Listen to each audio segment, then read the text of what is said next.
भारत के प्राचीन ग्रंथों में कई वीर योद्धाओं का जिक्र हुआ है। उनमें से कुछ ऐसे वीर योद्धा भी रहे कि यदि वे महाभारत जैसे महायुद्ध में शामिल होते तो यह युद्ध उन्हीं के पक्ष में होता। आज हम इस वीडियो में प्राचीन ग्रंथों वर्णित बाहुबली आदिवासी योद्धाओं के बारे में जानेंगे। आइए दोस्तों वीडियो शुरू करते हैं। एकलव्य श्रृंगवेरपुर के राजा हिरण्यधनु के पुत्र थे। उन्होंने अपना अंगूठा द्रोणाचार्य को दान में दे दिया था, लेकिन एकलव्य ने अपनी धनुर्विद्या का अभ्यास जारी रखा। एकलव्य ने जरासंध की सेना की तरफ से मथुरा पर आक्रमण कर भगवान कृष्ण की सेना का सफाया करने लगे। सेना में हाहाकार मचने के बाद भगवान कृष्ण जब स्वयं एकलव्य से लड़ाई करने पहुंचे तो एकलव्य को सिर्फ 4 उंगलियों के सहारे धनुष बाण चलाते देख उन्हें अपनी आंखों पर विश्वास ही नहीं हुआ। ऐसा कहा जाता है कि इसी युद्ध में भगवान श्री कृष्ण ने एकलव्य का वध छलपूर्वक कर दिया। नेक्स्ट, शंबर। यह एक आदिवासी राजा थे जिन्होंने 100 दुर्गों का निर्माण करवाया था। यह कश्यप और धनु के पुत्रों में से एक थे और यह परम ज्ञानी तथा राजनीतिज्ञ थे। वैदिक तथा पौराणिक ग्रंथों के अध्ययन से पता चलता है कि इनका युद्ध भगवान इंद्र से हुआ था।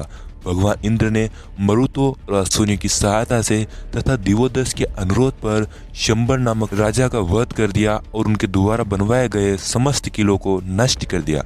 इस तरह से 100 किलों के साथ शंबर भी खत्म हो गए। नेक्स्ट, बर्बरीक भगवान खाटू श्याम जी। बर्बरीक महाभारत के एक महान योद्धा थे। उनके पिता घटोत्कच और माता अहिलावती थी। इन्हें नेपाल में यलंबर कहा जाता है, जो कि एक किरात अथवा भील राजा थे। बर्बरीक के पिता घटोत्कच और कर्ण के मध्य आधी रात तक युद्ध चला।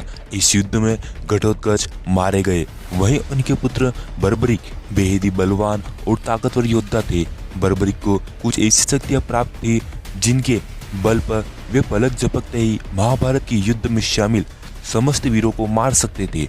जब वे युद्ध के मैदान में आए तब इनकी शक्ति का परिचय प्राप्त कर भगवान श्री कृष्ण ने ब्राह्मण वेश धारण कर इनसे मुलाकात करी। महायोद्धा बर्बरीक केवल 3 बाणों से ही युद्ध जीत जाते।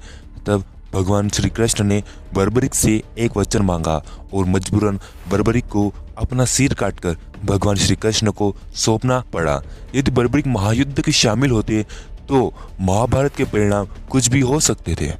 राजा वृत्तासुर एक भील राजा थे। उन्होंने आर्यों के नगरों पर कई बार आक्रमण किया। वृत्तासुर और कालके एक साथ थे। वृत्तासुर बेहद ही ताकतवर योद्धा थे। उन्होंने कई महाबली योद्धाओं को हराया था। उनके सामने भगवान इंद्र के प्रत्येक अस्त्र बेकार होने लगे थे और भगवान इंद्र का अहंकार चूर चूर हो गया था।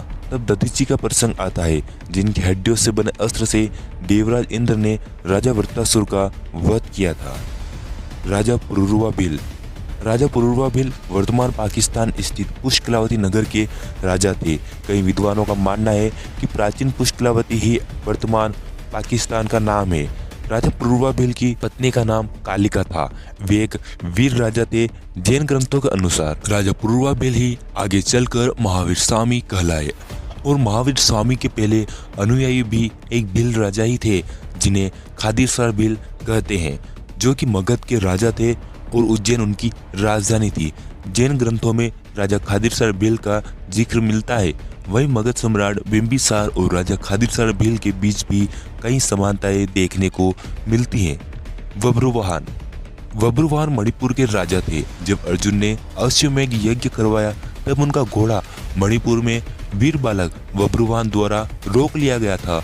उन्होंने भीम को युद्ध में हरा दिया और वृषकेतु को मार दिया। जब अर्जुन खुद बब्रुवाहन से युद्ध करने पहुंचे तब बब्रुवाहन ने अर्जुन को भी युद्ध में हरा दिया था। बब्रुवाहन अर्जुन के पुत्र थे। उम्मीद है दोस्तों आपको वीडियो पसंद आया होगा। इस वीडियो को लाइक कर आप हमारा मनोबल बढ़ा सकते हैं। आप कमेंट में बता सकते हैं कि आप किस टॉपिक पर वीडियो चाहते हैं। हमारे चैनल सब्सक्राइब कर ऑल नोटिफिकेशन चालू कर लीजिए। आपका कीमती समय देकर ये वीडियो देखने के लिए धन्यवाद।